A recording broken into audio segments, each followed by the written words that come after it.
Okay, Be'ezras Hashem, we're going to be beginning a new series of shirim, and this series of shirim is going to be entitled Rabbi Nachman and the Possibility of Joy. Now, just to return back to where we began from, we ended the series of shirim on anxiety a little bit prematurely, primarily because of my own personal reasons. That when thinking about the statement in L'chadodi of Rav Lach Sheves V'yemek Habacha, that it's been too long that you've sat in the valley of tears, and it's time for HaKadosh Baruch Hu to be compassionate upon us.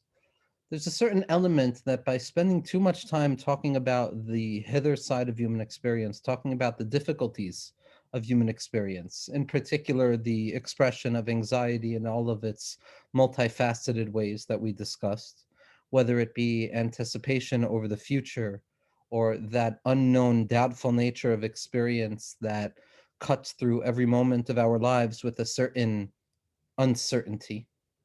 Either way you look at the nature of anxiety, what it does is it provokes the self to encounter its true feelings at its depth, which is that one is uncomfortable, and that being uncomfortable is not necessarily a surprising response to the world, because as we spoke about, the world itself is an incubator for discomfort on a certain level, that this world is in polar opposition to what the neshama wants. And like we know from the Zohar HaKadosh, in the words of the Sod Yesharim's Perush on the Zohar, Tiferes HaChanochi, that one of the voices, one of those echoes that are heard in an unheard sound within the heart of each and every individual is that cry, that primal screams that emerges at the moment of birth. And unsurprisingly, the tzaddikim of Ishbitz and Radzin find the scream not emanating from the pain of the mother, but rather the pain of the soul that is being yored down into this world. Because this world is a place of difficulty. This world is a place of beauty. This world is a place of spiritual growth. This world is a place of nachas and all sorts of positive experiences. But our tzaddikim, or at least a certain thread of our tzaddikim, and as we're going to see, Rabbi Nachman rests at the top of this system. There were a number of tzaddikim who understood that the basis or the baseline of the power of the Baal Shem Tov's Torah was to understand that this world is a frightening place, that this world is a scary place. And like we said, that the Iker Chiddush of the Baal Shem Tov HaKadosh was mi besari echazeh, that like the pasuk in Eov says, that it is through my flesh I shall behold God. The tzaddikim of Ishbitz and Radzin tell us that me besari, my basar, my flesh, is the nakuda of chisaron in my life. It's that place of lack in my life. It's that place of difficulty, and all of those different elements that constitute human subjectivity in its post-lapsarian form, all of those are contained within the subset and the category of besari, my flesh, which means that one of the elements of Hasidus is that it is specifically through the encounter with the phenomenological experience of a subject that is always already cast into a battle, like the Ramchal says at the beginning of Mesilas Yesharim, and it is specifically out of that afterwardness, out of that already having fallen into difficulty, that we're meant to uncover God and encounter God. Not as a b'diavad, not as some secondary symptomatic failed type of religious experience, but rather as the essential constitutive element of what it means to be a human being, that our job down here is to reveal the light in a place of darkness. Had HaKadosh Baruch Hu only wanted light to be revealed in a place of light, then there would have been no purpose for the creation of human beings. Malachim would have been enough. The creation of human beings was to be able to carry out the mission that the malachim are incapable of doing, which is to uncover the reservoirs of potent light, that or haganos, that concealed light that is hidden away from the beginning of creation, to uncover it specifically in the nether realms, to uncover it specifically within the lowest possible expression of existence, wherein the infinitude and the light of HaKadosh Baruch Hu can still be accessible without negating difficulty and bechira. Our tzaddikim had different ways of expressing this limit point, this difficult boundary where human beings experience what we described as anxiety. The Baal HaTanya in the 36th chapter of Tanya refers to it as the choshech hakaful umechupal, the darkness that is doubled over itself. meaning to say that even when I penetrate through that first veil of darkness in this world, hoping to find the light of experience that I have been promised is to be found there, I am surprised when I find another layer of darkness.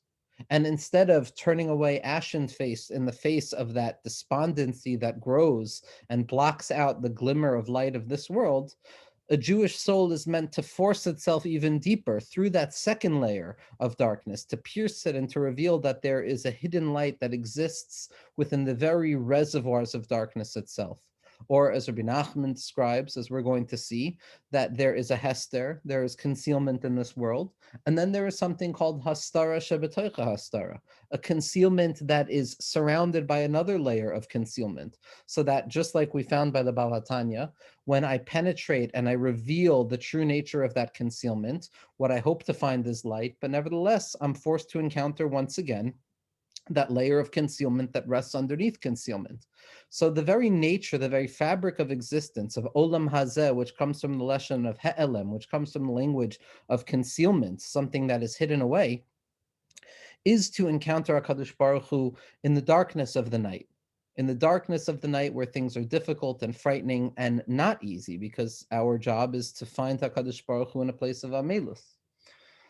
But focusing too much on the negative characteristics of this experience and focusing on the anxiety, which in spite of the fact that anxiety creates infinite opportunities of renewed faith, the ultimate goal of confronting anxiety, the ultimate goal of dealing with those whispers and murmurs that awaken the heart in the middle of the night, is to come to a place where we recognize that ultimately the singular choice that a person can make in each and every moment, when they truly allow their minds to focus in on the present moment, when we're able to say, like the Zohar Kadosh says, and Rabbi Nachman of Breslov describes in the sixth teaching, Eheke, the name that Moshe Rabbeinu redeemed the Jewish people out of the existential confines of exile.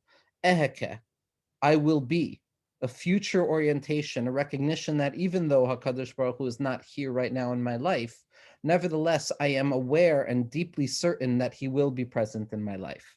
And when a person confronts each and every moment of their lives with that consciousness of eheke, I will be, the Zohar HaKadosh describes it as follows, Ana zamin lemeheve. I am prepared to be. Ana zamin lemeheve. When a person comes to the limit of existential anxiety, when a person reaches the outer corners, the edges of darkness, the only thing that remains is this promise of the capacity to say, Ana zamin lemeheve, I am prepared to be. And it is this very place that Rabbi Nachman of Breslov, Rabbi Nachman ben Fega, Schusa Yagan Elinu, Rabbi Nachman, the son of Simcha, Rabbi Nachman, the great-grandson of the Baal Shem Tov HaKadosh, who came along to renew the light of the Baal Shem Tov, and not only renew the light of the Baal Shem Tov, but to reveal an element of the light of the Baal Shem Tov that the Baal Shem Tov himself wasn't capable of revealing, as the Tzaddik Rav Yitzchak Meir Morgenstern and all of the Tzaddikim of Breslov point out. That it was Rabbi Nachman's avoda to come and to not only speak to his generation, but to speak to our generation as well, as that echo of that reverberating scream that Rabbi Nassan describes so often. Rabbeinu sha'ag v'kol gadol. Rabbeinu screamed out in a very, very strong voice, almost as if trying to imprint the echo of that unshakable voice within the annals of history, to allow generations so far removed from that tzaddik, from the light of that tzaddik, to still be able to hear with our inner ear that sound the Zohar HaKadosh describes as kala pnima deloy ishtame, that inner voice that can't really be heard unless one attunes themselves in a form of sacred attunement to listen to those echoes that reverberate from Har Sinai of Ein Shem Yesh Ba'olam Klal, there's no despair in this world whatsoever. And it's specifically Rabbi Nachman who comes to teach us that yes, anxiety abides. Yes, darkness abides. Yes, concealment abides. But a person can make a choice. They can either focus on the negative, they can choose to focus on the darkness, they can choose to be mitmoded and confront anxiety and difficulty and brokenness and say, even though things are broken, I can still find residual elements of meaning, etc. And I can still create my edifice of spirituality in the loss of meaning. That's one mahalach. But comes along Rabbi Nachman and says, Adarabba, A person needs to confront this worldliness and they need to choose Simcha.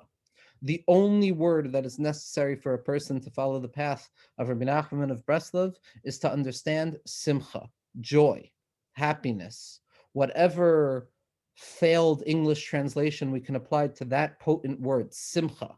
That is the goal of what Rabbi Nachman is trying to give to us. That is the promise that Rabbi Nachman gives to us. That I promise you, if you follow my path, says Rabbi Nachman, you will come to find the possibility of Simcha. But as we're going to see, and as it's obvious to anybody who learns the writings of Rabbi Nachman, Simcha is not a given. Joy is not a simple thing. Because in fact, as Rabbi Nachman is very well aware, and he informs us time after time, this world and all of its expressions is in fact the polar opposite of Simcha. Simcha is not a given in this world, rather Simcha is a miracle in this world. For a person to be able to find joy in this world that seems to fight against joy at every step of the way, for a person to find the mindful awareness, that Yishuv Hadas that Rabbi Nachman describes as being contingent on happiness, that without happiness, without joy, a person has no access to Yishuv Hadas. This world is the polar opposite of that. This world fights against us. The manios in this world, the preventions in this world, the interruptions in this world.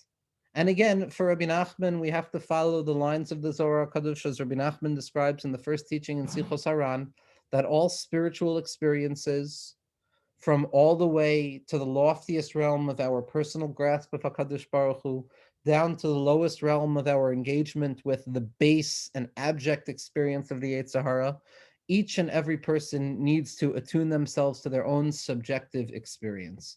This is an introduction that we've said over and over, and it's an introduction that needs to be said over and over, that each and every person is a world unto themselves, and each and every person holds within themselves a site of objectivity, the mind which is able to rationally and cognitively make declarations and assessments of what is in front of oneself.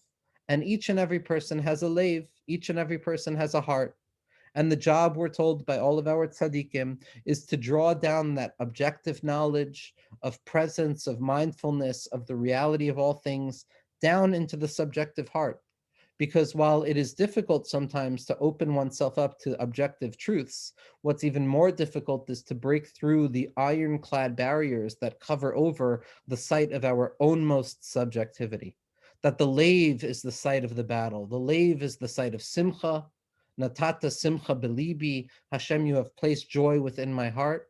The lave is the place of Yeyush. The lave is the place of the confrontation between my emotional, subjective responses to this world and my intense desire to find a place within this world, to create a place for me to find Hashem.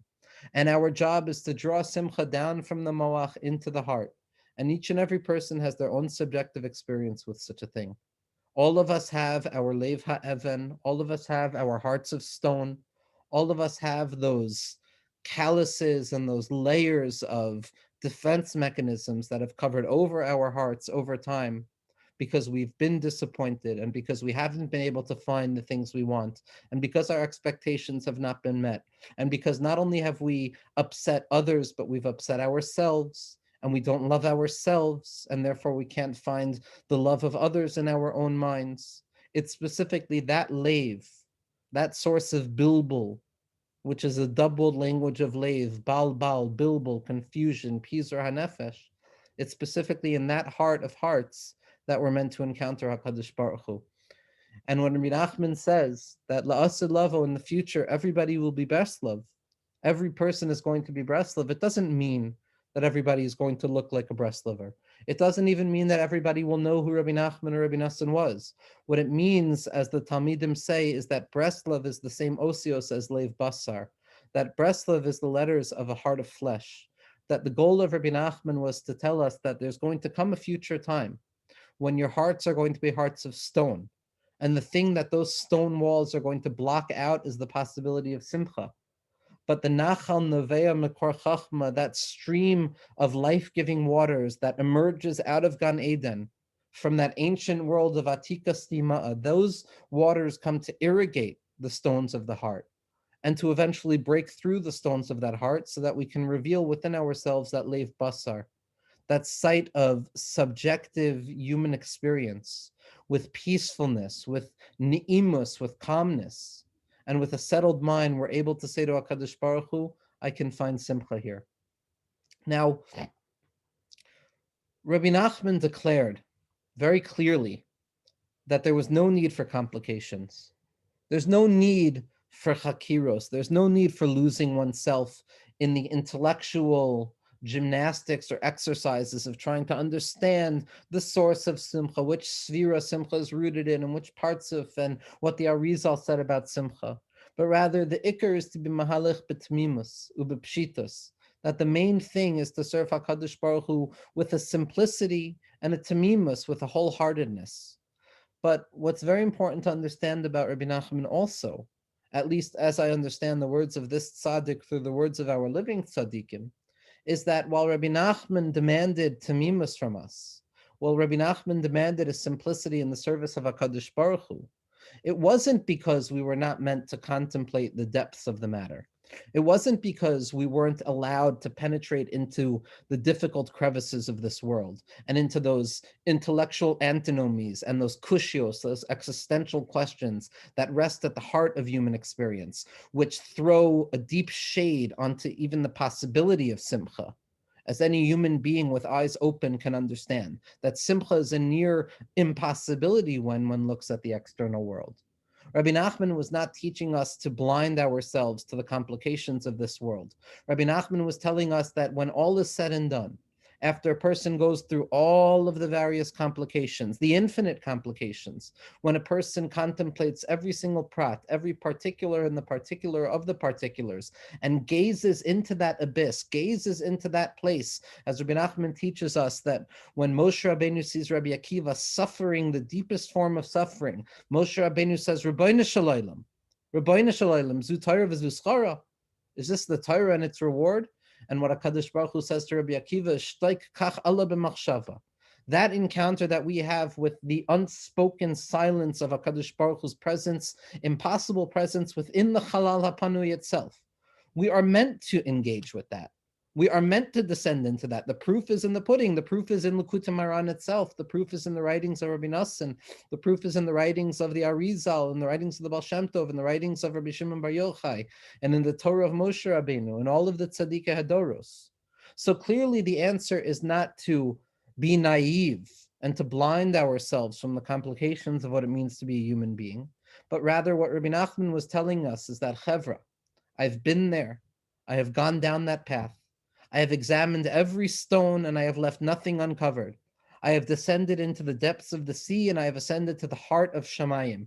I have gone to the top of the mountains and to the depths of the woods and to the breezes of the meadows. I have gone up to Shamayim and I've been Yored Adat Tahoim. I've been to Gehenna and I've been to Gan Eden. And all I can tell you is, Chevra, be happy. That's the only answer to any of this.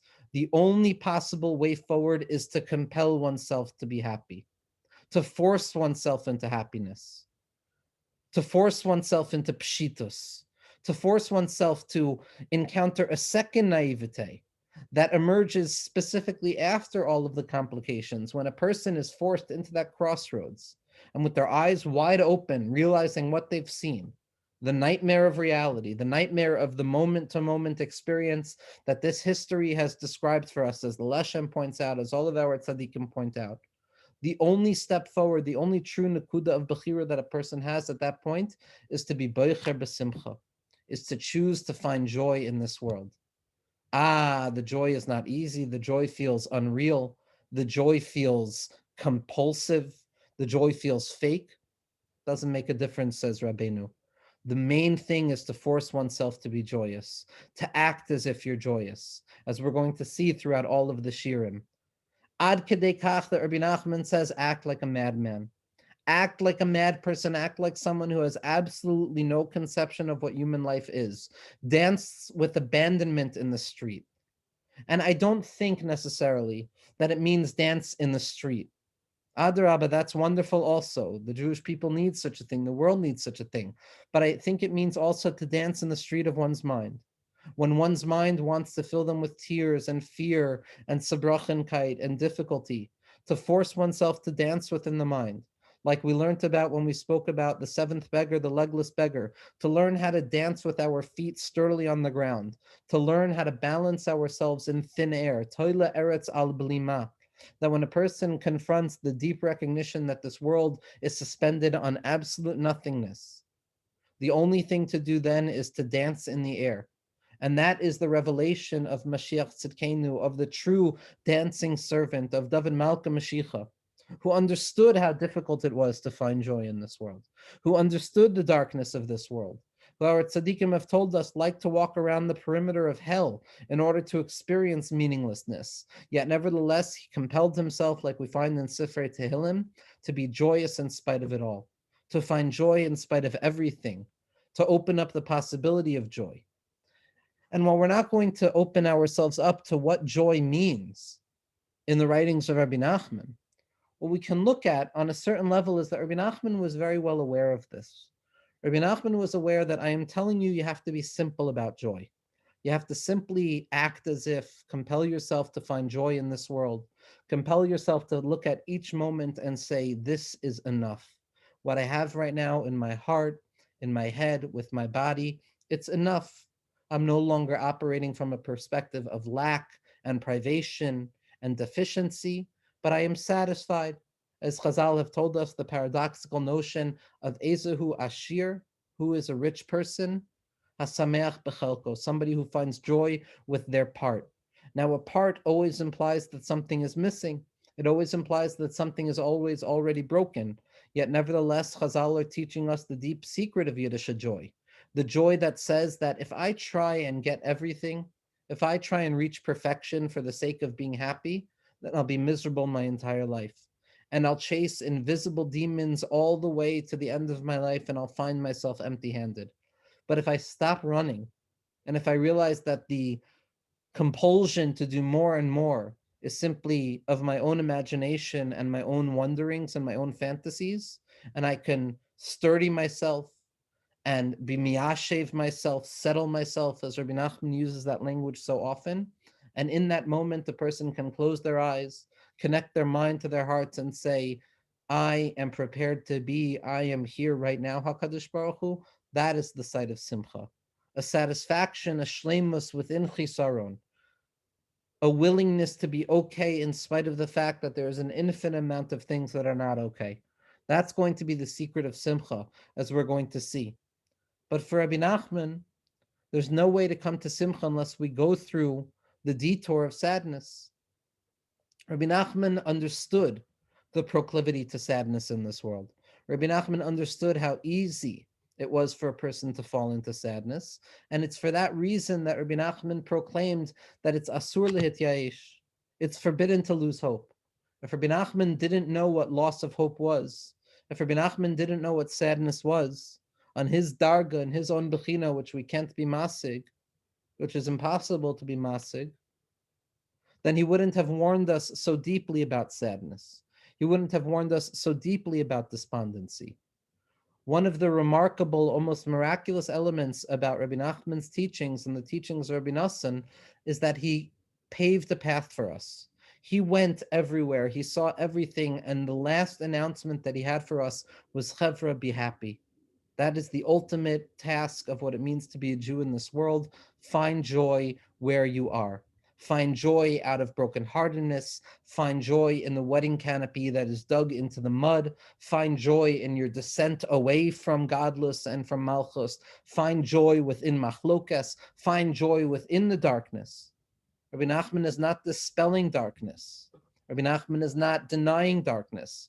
Rabbi Nachman is speaking to us from the heart of darkness and announcing to us, Chevra, I have carved a path for you down here. I have revealed a way. There is a derech. If you follow me, if you're willing to follow my teachings, and if you're willing to learn all of the other tzaddikim through the lens of my teachings, which means to speak to the heart and not just to the mind, which means to live with a broken heart, then you'll be able to find me menuchos within darkness itself. You'll be able to live like David Malka Mashiach, who's able to say, Gam ki eloch begeit salmaves lo irara ki ati imadi. Though I walk through the shadow of death, I shall feel no evil because you are with me, HaKadosh Baruch Hu. And natati simcha belibi. Rabbi Nachman understood that in his time the world was dark, and in our times all the more so. And Chaim Maharan in Os Taf, Rabbi Nachman says as follows: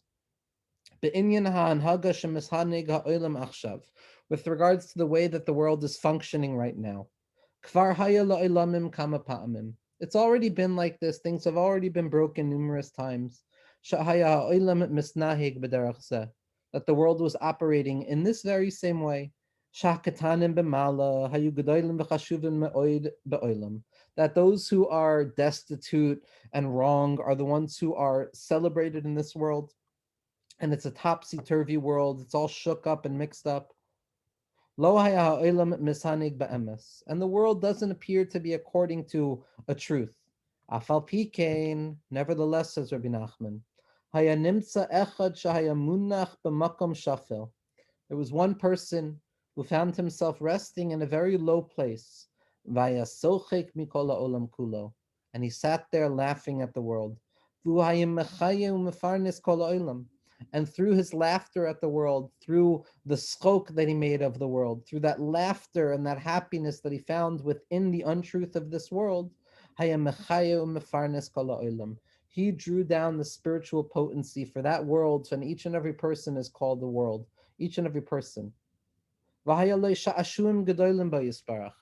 Baruch Hu had a lot of joy, took a lot of joy at this capacity to laugh at the world, to laugh at what seems to be untrue. And he lived a true life. What we see is that there's a way to live a true life. That when we look at the world and we see that the world is the opposite of what we need it to be, that we see that the world, in spite of all of the difficulties, in spite of all of the darkness in the world, a person can laugh at the world. A person can breathe a little bit lighter. A person can take it just a little bit less seriously. A person can act with mile de bidichusa, to laugh at themselves, to not take themselves so seriously, to yearn but not too strongly, to demand but not too harshly, but rather with a satisfaction that rests in the heart, to recognize that I am okay no matter what, and I don't need anything to provide me with joy. That is the birthplace of the sha'ashuim, the joy that we encounter with HaKadosh Baruch Hu, and the joy that HaKadosh Baruch Hu encounters with us. But again, Rabbi Nachman is not demanding of us to go through the gates of despondency, to go through the gates of pain and sadness, chas v'shalom, because he understood that sadness can kill. There was no greater spiritual difficulty, no greater spiritual threat than sadness and despondency, than a person who felt that they didn't have enough, than a person who felt that they could never have enough, a person who felt that they can never fix themselves. Adarabba, Rabbeinu screamed out very loudly, you can fix yourself in every moment. Rabbi Nachman was able to encounter this despondency, and we all encounter it on a small level. But what we have to learn is the joy in spite of the despondency. That's what Rabbi Nachman was teaching us. Not a need for bitterness, not a need for sadness, chas v'shalom, not a need to chew on maror, not a need to focus on the difficulty, but the need to choose good in spite of it all, to choose joy in spite of the propensity and the tendency to sadness. And in fact, Rabbi Nachman says this explicitly to us. In Os Reish Lamed Hey, in Chaya Maharan, Rabbi Nassan records Rabbi Nachman saying as follows: Mehaniglos shali einatem srichim lilmod. From the revealed aspects of my life, you don't have to learn. Hainu afal pi shekafi atem roim mimeni. That even though, according to the externalization of what you see from me, nidmelechem sha'ani al pirov ba'atzvus, it would appear to you that most of the time I'm stuck in sadness. You don't have to learn from me with regards to this. Rak lihiyos besimcha tamid. Rather, to hold on to joy at every single moment in one's life, or rather to choose joy in each and every moment of one's life. Ki ha'im atem medamim atzmechem alai b'chol hadvarim lases kamoini? Do you imitate everything I do, says Rabbi Nachman? If you imitate everything I do, that's one thing, but to imitate me on my sadness is not what you need to do. Because why? Because in truth, I'm joyous. I'm joyous. But because I'm perpetually trying to pave a path, trying to create a path in avodas Hashem, b'makom shahayu tohu umidbar la'asay sham derech. I'm trying to pave paths in the desert. I'm trying to clear away the garbage and the dust that blocks the path. Lakatses misham kolam akvim sham esaderech, to clear out all of the paths, to cut all of the overgrowth, to open up a clearing in reality. V'tzrichim lakatse sham ilanos hagadolim sham me'alfim shanim, and I need to cut down trees of darkness that have already been growing for thousands and thousands of years. Lios hailech v'shayiv anna v'anna, and I have to walk here and there, to and fro, to clear a path. Lakatse tzulachsor lakatses, to cut through and to return and cut through again. Kadeshia derech kavush l'rabim, so that this path that I'm trying to pave for myself will be a path that everybody could walk down. Shiachlu rabim leilech ba'isa haderech, that everyone will be able to walk down this path. Umachmas yigios ke'elu hu bedaga al pirov. But because I'm engaged in all of these activities of trying to clear a path for those of you in the future, for us, when sadness is so realistic, when sadness and despondency and brokenheartedness is such an easy option, Rabbeinu was trying to clear a path for all of us. The Amar Az, and he said then, Shagam Rabbi Shimon hayashayich lezeh. This is what Rabbi Shimon Bar Yochai was osekin as well. Hainu lebechinas pinoi haderech. There be Rabbi Shimon Bar Yochai, and we know that Rabbi Nachman found in himself a continuity of Rabbi Shimon Bar Yochai, like Likutei Moharan opens up with Lichu Chazu Mifalos Hashem Asher Sham Shamos Ba'aretz, the remarkable remez that Rabbi Shimon Bar Yochai was the one who clears the path within forgetfulness, clears the path within the darkness of the mind to open up the possibility of memory. It's specifically the path of Rashbi, who finds light within the darkness of the cave. Rashbi, who when he emerges out of the cave, the first question he asks is, what can I fix here? Rashbi, who was aware that things were broken and they needed fixing. Rashbi, who goes to that cemetery, that Beis HaKvaros in Tiberia, and he says, what's going on here? And they say there's a Safek Tumas Misa in the world. That Safek Tumas Misa is the birthplace of anxiety that we spoke about. That doubtful presence of death is the very nature of the bone-crushing anxiety that rests at the heart of all. But Rabbi Shimon comes along and he says, it's tahor, tahir ir Tiveria. Rashbi comes along and he purifies that space of Tiveria, that place of Rabbi Akiva, that place of the Ramchal, that place of all of the tzaddikim who understood darkness for the sake of light. And Rabbi Nachman is osek in that same path. He's trying to be metaher the world from death. He's trying to cleanse a path for us to find joy in the heart of darkness. And Rabbi Nachman says, and he describes again the value of having a guide, the value of having these books, these tzaddikim to tell us the way. Rabbi Nachman writes as follows, and this is a Torah that we're going to learn in depth. But Rabbi Nachman says, Shamanu mitzadik amiti, we heard from a true tzaddik, she'ilu haya omer lo echad, if only there was someone who told him, yeh mi she'yeh, whoever it was, be'ez she'asek ba'avodas Hashem b'tchilaso, when he began to embark on his path in avodas Hashem, achi, chazak va'achoz atzmacha, strengthen yourself and sturdy yourself. Don't be afraid. Hayitzi ratzum zdaris ma'od ba'avodas Hashem. This person would have been able to pile further and further into the depths of avodas Hashem. V'lo hayashamea shum hischaskus mishum adam, but I haven't heard this from anybody. Alkein misharotza lichnos ba'avodas Hashem. Therefore, Rabbi Nachman says, if someone wants to enter into the service of Hashem, yizkor zos hesiv, remember that the ikr is to find simcha. V'chazek atzmacha ma'od, strengthen yourself intensely. V'asei ma shetuchal ba'avodas Hashem, and do what you are able to do for the sake of serving HaKadosh Baruch Hu. Because I promise you that through all of your efforts, in the end of the day, you will come out on the other side. You will find joy in your life. That's the goal. The goal is to find simcha. The goal is to be koife es atzmo l'simcha, to compel oneself to simcha. We're going to see in this series of shirim the pathway of simcha that emerges specifically through darkness of sadness. Because Rabbi Nachman, as much as he speaks to us about the power of Simcha, he also warns us about the dangers of sadness. And we're going to see the proclivity towards sadness and that natural tendency towards sadness. But we're going to learn, more importantly, the pathways of breaking out of sadness, of nigun and mile dishtusa, and acting like a madman for the sake of HaKadosh Baruch Hu, and throwing away our mochin, and throwing away our conscious awareness, and recognizing that at the end of the day, we can't know anything but this present moment. And in this present moment, I always have the bechira to choose to find satisfaction or deficiency, to choose to look at it with eyes of wealth, of ashiras, or with eyes of impoverishment. That is the choice that we have. Derech emuna bacharti. I have chosen the path of faith. I have chosen the pathways of emuna. And be'ezras Hashem, we're going to see the segula of simcha and the applied, proven, time-tested skills of opening oneself up to simcha, whether it be mindfulness or cognitive therapy or acceptance of oneself. All of these teachings are found within the teachings of Rabbi Nachman. All of these teachings are there. What I want to end this introductory shiur with is a tefillah that was written by Rav Avram ben Rav Nachman. Rav Avram ben Rav Nachman, as we spoke about, Dor Revi'i. From Rabbi Nachman, there was Rabbi Nachman, then there was Rabbi Nassan of Nimerov, and then there was Rabbi Nachman Tolchiner, who was a Talmud Mufak of Rabbi Nassan, and then there was Rav Avram ben Rav Nachman.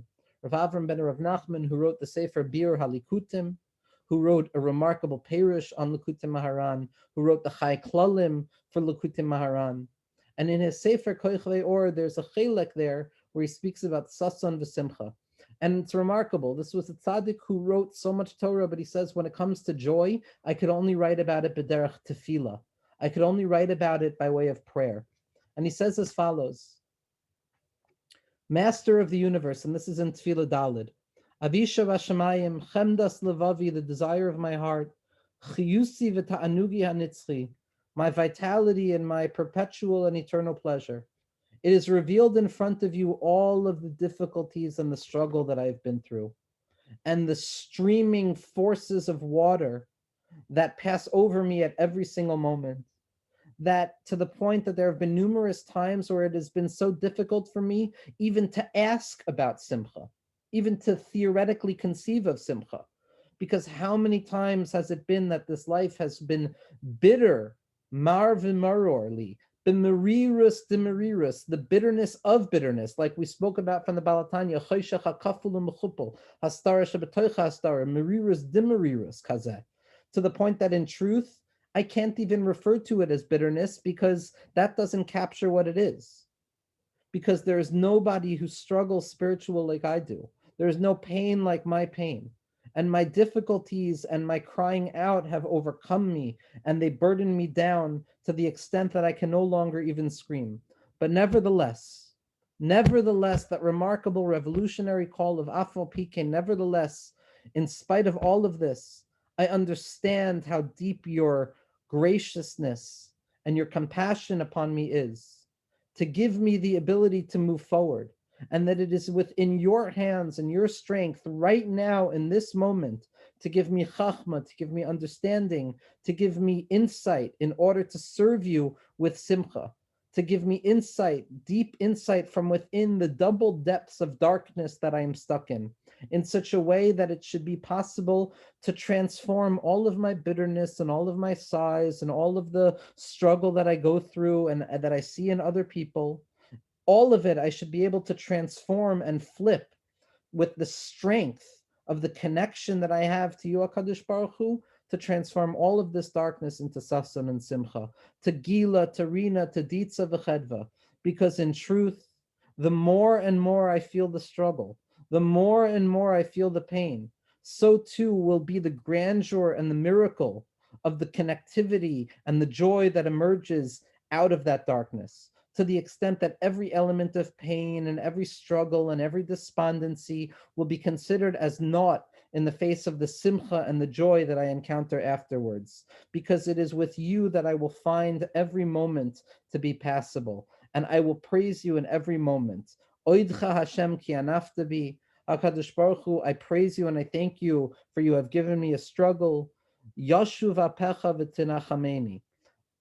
pass me along your ways and you will give me comfort. And he points out that comfort over here is the same language as Nachman, because it's the teachings of Rabbi Nachman and Rabbi Nassan and all of the tzaddikim who are makusher to this Nachal Nevei Makor Chachma, that give us the ability to find joy within darkness, that give us the ability to dance in spite of the fact that we can't see the music playing. Rabbi Nachman says that you want to understand what my Hasidim are like. My Hasidim are like people who are dancing and singing to a song that nobody else can hear. And because they can't hear that, they look at these people as if they're madmen. They look at these people like they're mishagaim. But in truth, there will come a time where they're able to hear that song and they'll be able to join into that dance of Simcha. The Chiddush of Alev Basar, the Chiddush of Rabbi Nachman, and the Torah of the Baal Shem Tov, and the Torah of the Tzaddik HaDoros is that we can taste this Simcha even now. We don't have to wait till Olam Haba. We could taste it in Olam Hazeh, in the Bechina of Elamecha Tira B'chayecha. And Be'ezras Hashem, the Iker goal of these Shirim, which are going to be shorter than usual, is to uncover the pathways and the Eitzos HaNiflaos that Rabbi Nachman gives us to find joy in this world. Be'ezras Hashem.